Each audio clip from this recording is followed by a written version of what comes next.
우리 앞뒤 좌우 인사하겠습니다. 권위를 아십니까? 네, 또 한 번 하겠습니다. 한 사람 이상씩 꼭 전도합시다. 네. 오늘이 나흘째라 좀 힘드실 수 있어요. 그런데 참석해 주셔서 감사드려요. 이 순종이라고 하는 것은 권위와 상관이 있습니다. 결국은 이제 권위자에게 순종하는 거 아니겠어요? 근데 이 권위자라고 하는 말이 무슨 뜻이냐? 1번을 보십시오. 하나님은 권위자다. 그 말이 무슨 뜻이냐? 그럴 때 하나님에게는 힘이 있다. 하나님께는 권리가 있다. 그리고 하나님께는 자유가 있다. 이게 권위자라는 뜻입니다. 그분이 권위가 있다. 그러면 권위자는 힘이 있어야 되죠.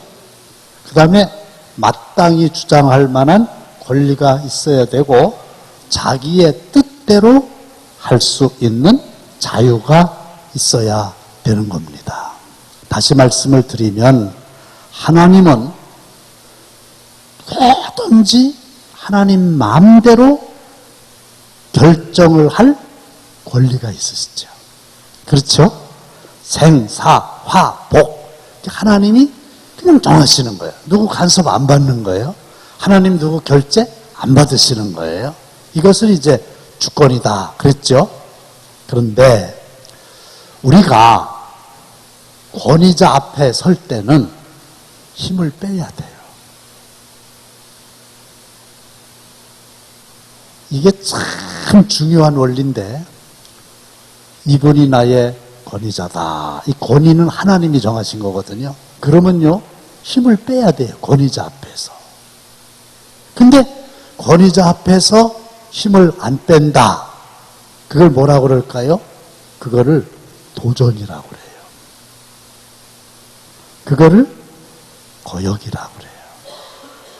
자, 적절한 예화인지 모르겠는데 며느리가 있죠. 며느리. 그 다음에 시모, 시어머니가 계시죠. 이건 뭐 누가 봐도 시어머님이 며느리에게는 원래 하나님이 정하신 거는 권위자거든요. 그래서 뭐라고 불러나요? 아가야, 며느라 이렇게 불렀어요. 그러면 네 어머니, 이 자세가 힘을 뺀 거예요. 그죠? 네 어머니. 그 얘기는 뭐예요? 뭐 때문에 부르셨어요? 말씀하세요. 이런 게 이제 담겨져 있잖아요. 근데 며느라 그랬대. 왜요? 벌써 그 태도가 왜요? 무슨 말 잘못하면 이제 덤빌 태세요. 그래서 힘을 빼라는 얘기가 그런 뜻입니다. 이 마음부터 권위자, 이 시어머님뿐만 아니라 어떤 권위자 앞에서도 힘을 빼야 되는 게 하나님의 원리예요. 진짜 중요한 거예요. 그래서 제가 그랬잖아요. 대학을 다니는데 이제 대학에 총장님이 계시잖아요. 근데 총장님이 뭔가 내 마음에 안 들어. 그러니까 총장실에 들어가가지고 총장실에 있는 책상을 뒤엎어버렸어. 학생이. 그거는요, 어떤 경우에도 용납이 안 되는 거예요. 어떤 경우에도 정당화가 안 되는 거예요. 그럼 잘못하는데 그냥 둡니까? 아니, 잘못하면, 지난번에 말씀드렸죠? 제가 우리 아들한테 너너히 부탁했다 그랬죠?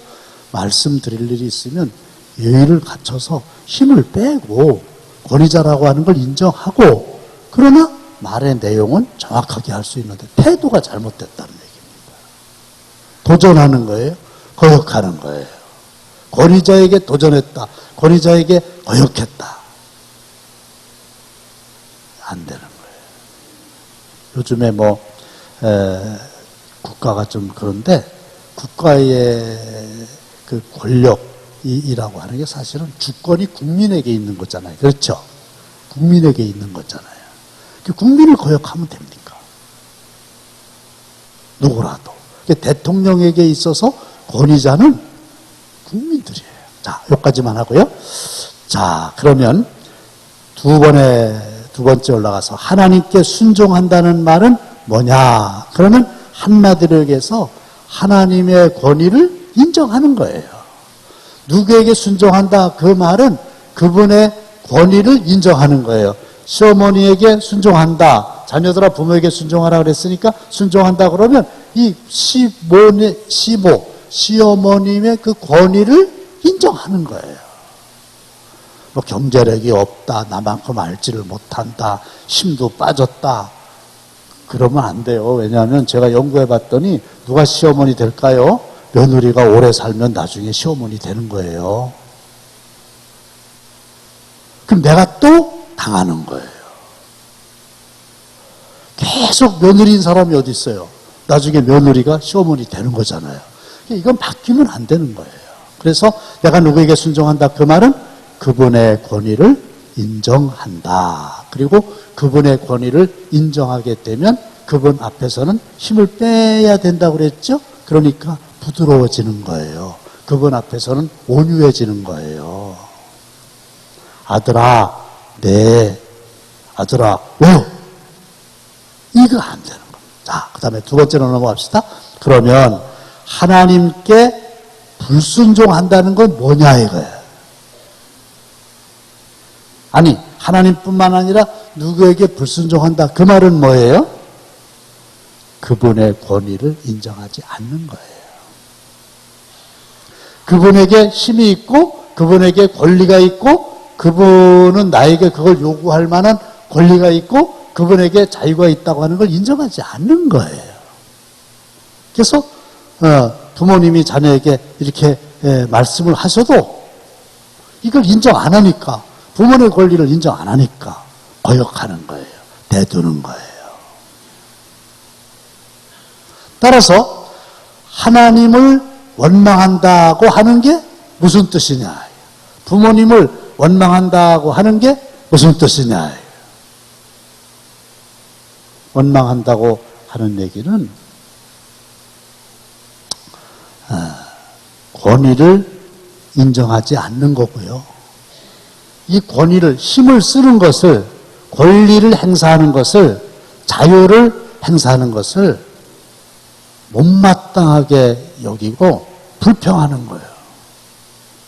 당신이 뭔데 나한테 그거를 요구해?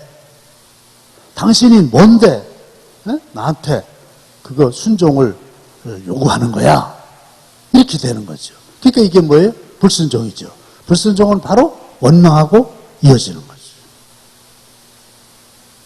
그래서 다시 창세기 2장 16절로 17절 보면은 다시 한번 읽겠습니다. 시작. 여호와 하나님이 그 사람에게 명하여 이르시되 동산 각종 나무의 열매는 내가 임의로 먹되 선악을 알게 하는 나무의 열매는 먹지 말라. 내가 먹는 날에는 반드시 죽으리라. 자, 보세요. 그 사람에게 명하여. 그러면 그 사람은 아담이라고 그랬죠? 누가 명하신 거예요? 하나님이 명하신 거죠. 이건 무슨 얘기냐면 아담은 적어도 이렇게 생각했어야 돼요. 아니, 아담에게 하나님이 명령하신다는 건 무슨 뜻이냐면 이거예요. 아담아, 나는 너의 창조자야. 내가 널 만들었어. 내가 너의 주인이야. 아니, 내가 너의 권위자야. 나는 너에게 힘과 권리와 자유가 있어. 그러니까 나는 이걸 먹지 말라고 명령을 할 권리가 있어. 너한테 명령할 권리가 있어. 내가 너의 권위자야. 너는 내 말을 들어야만 해. 이거거든요. 근데 어떻게 했어요? 창세기 3장 6절 한번 보겠습니다. 시작.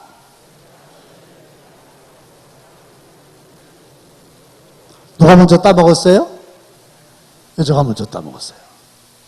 자기나 먹고 말지. 그 남편에게 또 줬어요. 아니, 또 준다고 먹어요? 그러니까 이게 참 부부가 이 최초의 부부인데요. 이 영향력이라고 하는 게 참 대단한 겁니다. 우리가 안 그런 것 같아도요. 그러니까 이 아나니아가 잘못했을 때 삽비라가 바른 말 해줬으면 좋았을 거잖아요. 근데 그게 안 돼요. 어쨌든 여자가 따먹었다. 남편도 먹었다. 그거잖아요. 그러니까 이건 뭐예요?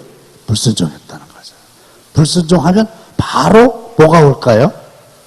책망이 오는 거죠. 권위자로부터.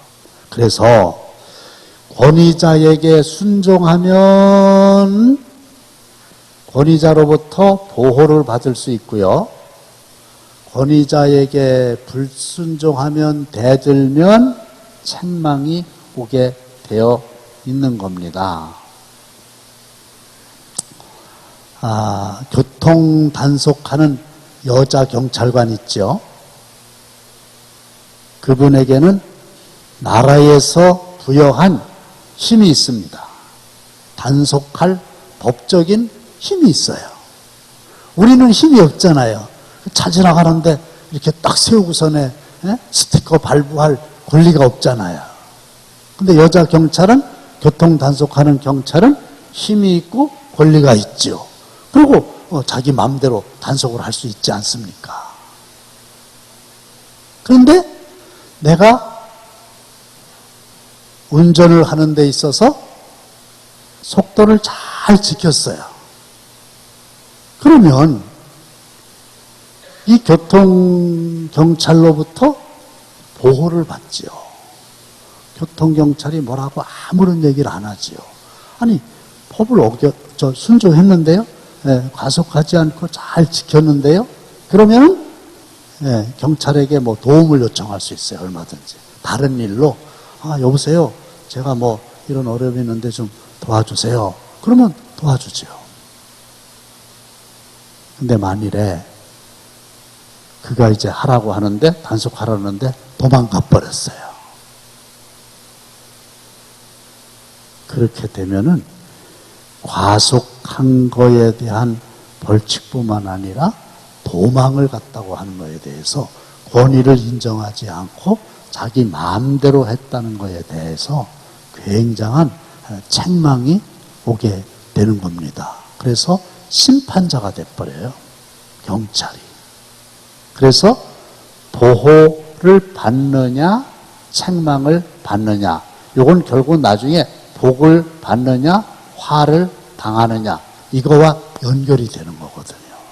그래서 우리 이 세상을 살아가면서 일생 동안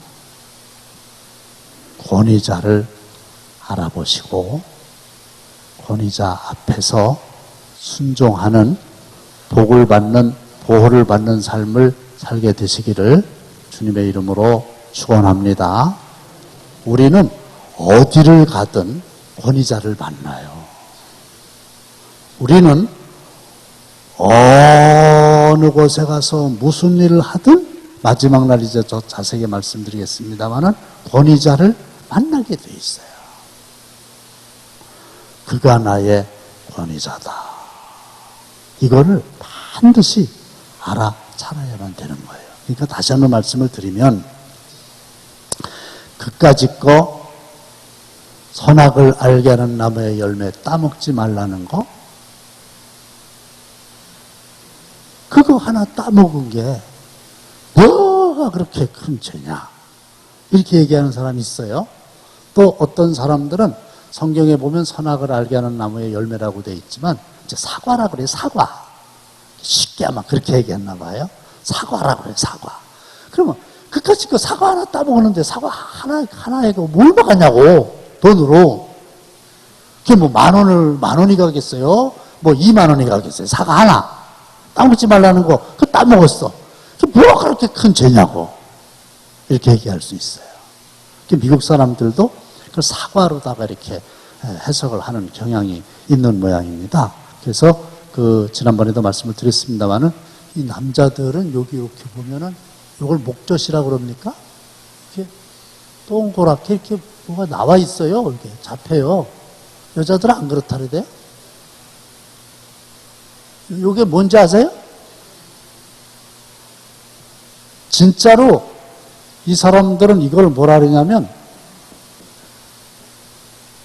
아담스 애플이라고 그래요. 아담 알죠? 아담의 사과. 이게 아담스 애플이래, 진짜로. 이걸 아담스 애플이라고 그래요.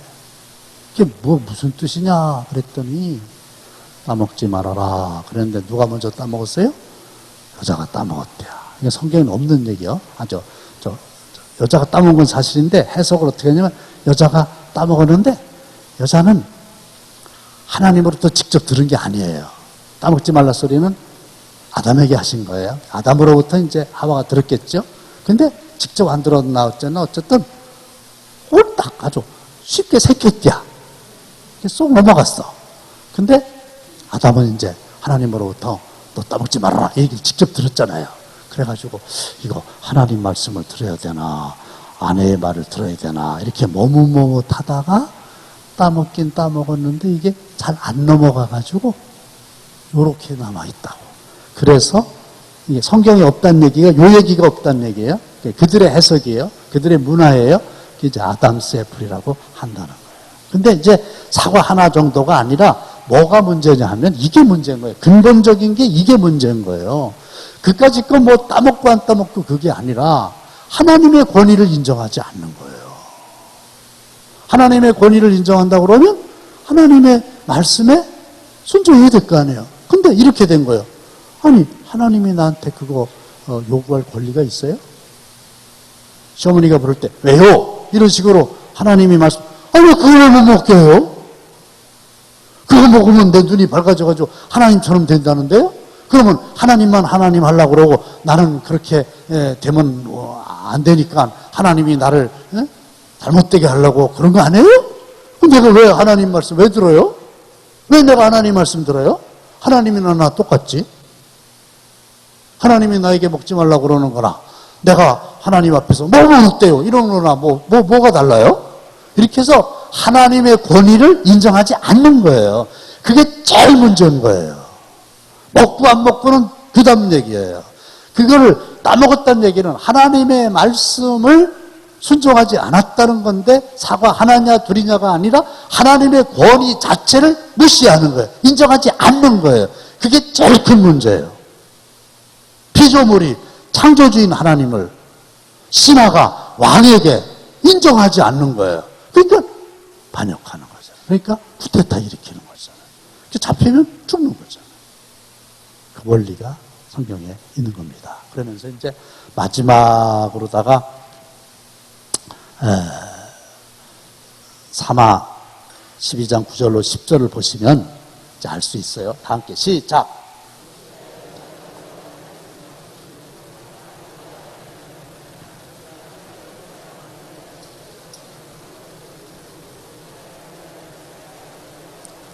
10절 다 함께 시작. 자, 이게 결론입니다. 다윗 아시죠? 다윗 왕 아시잖아요. 근데 하나님이라고 대답하시면 되겠죠. 왕이라 할지라도 권위자는 누구예요? 하나님이죠. 도망할 것도 없죠. 근데 여러분들이 잘 아시는 대로 이 다윗 왕이 어느 날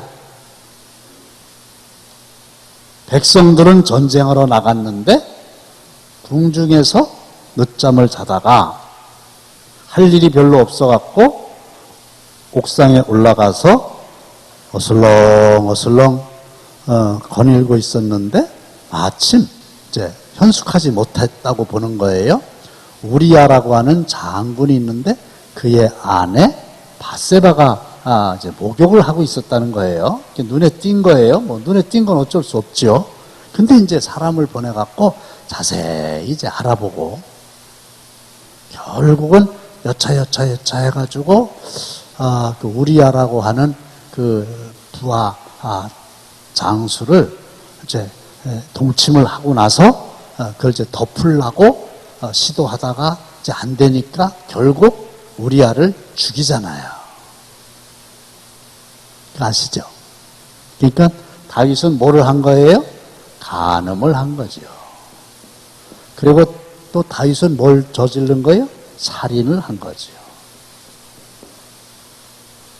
또 얘기한다면 거짓말을 한 거죠.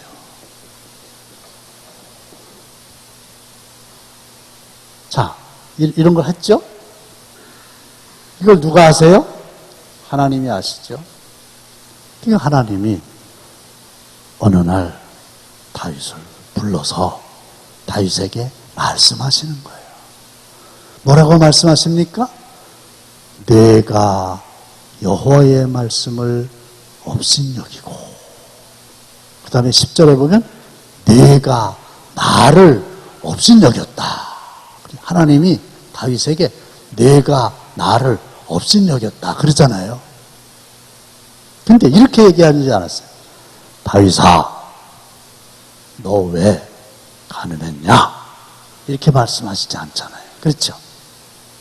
다윗, 너 왜 살인을 했냐? 이렇게 말씀하시지 않잖아요. 뭐라고 말씀하셨어요? 너 왜 나를 업신여겨? 간음이란 말 안 해요. 살인이란 말 안 해요. 너 왜 나를 업신여겼어? 업신여긴다는 게 뭐예요? 너 왜 나를 우습게 알아? 너 왜 나를 깔봐? 내가 너의 권리자야. 내가 너를 왕으로 세웠잖아. 근데 너 왜 나를 업신여기냐? 업신여긴다는 게 뭐예요? 권위자로 인정을 안 한다는 거예요. 그러니까 하나님이 살인하지 말아라 이렇게 말씀하셨는데 그 말씀을 우습게 하는 거예요. 그래가지고 이게 참 죄송스러운 표현입니다만은 이 마음속에 하나님을 그러면 안 되는데 이런 게 있는 거예요. 이건 참 불경스러워서 안 되는데 이런 거예요. 하나님께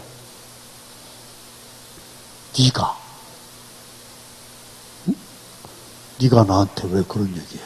내 맘대로지. 네가 뭔데 나한테 뭐 살인하지 말아라, 간음하지 마라. 왜 나한테 그딴 소리 해? 웃기지 마. 그럼 업신여기는 거예요. 그분의 말을 업신여긴다는 얘기는 그분을 업신여긴다는 거예요. 업신여기. 그리고 지 하고 싶은 대로 하는 거예요. 그러니까 순종이 안 되는 거죠. 불순종이 온 거죠. 그래서 순종이라고 하는 말은 권위와 반드시 연결되어 있어요.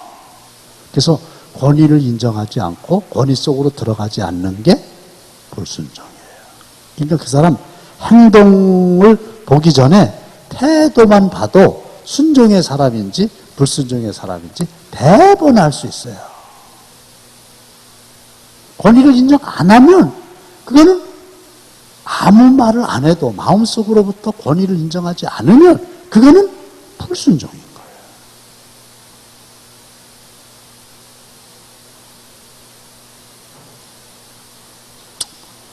거예요. 그러니까 하나님을 업신여긴다는 얘기는 하나님을 우습게 여긴다는 거예요. 자, 오늘 마지막입니다. 이 성경은요, 누가 그랬어요? 짜고 치는 고스톱이라고. 다 답이 나와 있어. 성경은. 원리가 똑같아. 다 알려주는 거예요, 우리한테. 뭘 알려주는 건지 아세요? 한마디로 얘기하면 강조하는 건데, 뭐 성경은 아주 미리 알려주는 거예요. 오죽하면 짜고 치는 고스톱이라고 그래요. 다 이미 다 알아. 뭐냐? 순종하면, 그렇죠? 뭘 받는 거예요? 복을 받는 거예요. 그래서 신명기 28장을 보세요. 들어가도, 나와도, 들에서도, 집에서도 다 복을 받는다고 돼 있잖아요. 그렇죠? 그러면 순종이라고, 순종하면 복을 받는다는 거지. 그 다음에 불순종하면 어떻게 된다는 거예요? 화를 당한다는 거예요. 요거는요, 만고불변의 진리예요.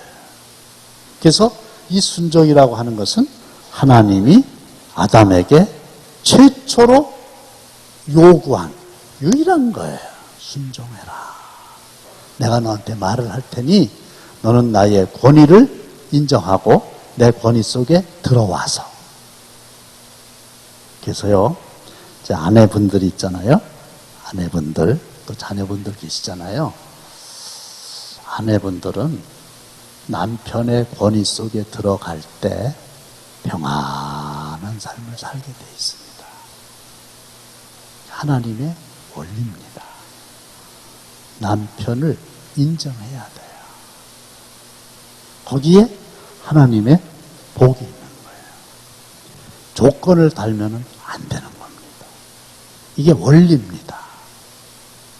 근데 권위를 인정하지 않아요. 무시해요. 업신여겨요. 이런저런 이유로. 그러면 남편을 업신여긴 게 아니라 하나님을 업신여긴 게 되는 거예요. 하나님이 그랬잖아요. 그죠? 남편은 너의 머리가 된다. 머리가 뭐예요? 권위자다. 머리가 다 명령을 하잖아요. 근데 그걸 인정하잖아요. 그래서 살잖아요. 그 평안이 있는 거예요. 근데 뭐 요즘에 다 그런 건 아니지만 참 난 왜 이런 말이 나왔나 모르겠어요. 남편은 하늘이고 아내는 땅이라고. 그게 이제 권위자라는 뜻이거든요. 그랬대 또. 누가 어디서 그런 지혜 아닌 지혜를 얻었나? 맞아요. 남편은 하늘이고요. 아내는 땅인데요. 목사님, 땅값은 올라가지만 하늘값 올라가는 거 보셨어요?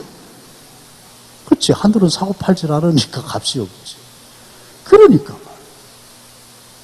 이게 무시하는 거잖아요. 남편은 아내의 머리입니다.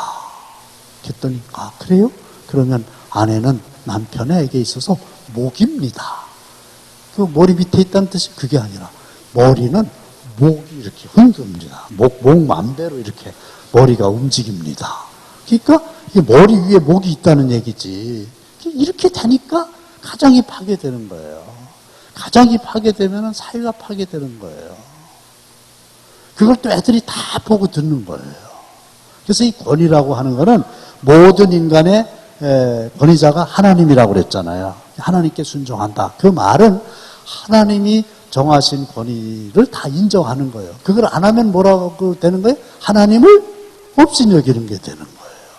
다윗이 간음했던 얘기는 간음죄를 진 정도가 아니라 하나님을 업신여긴 거예요.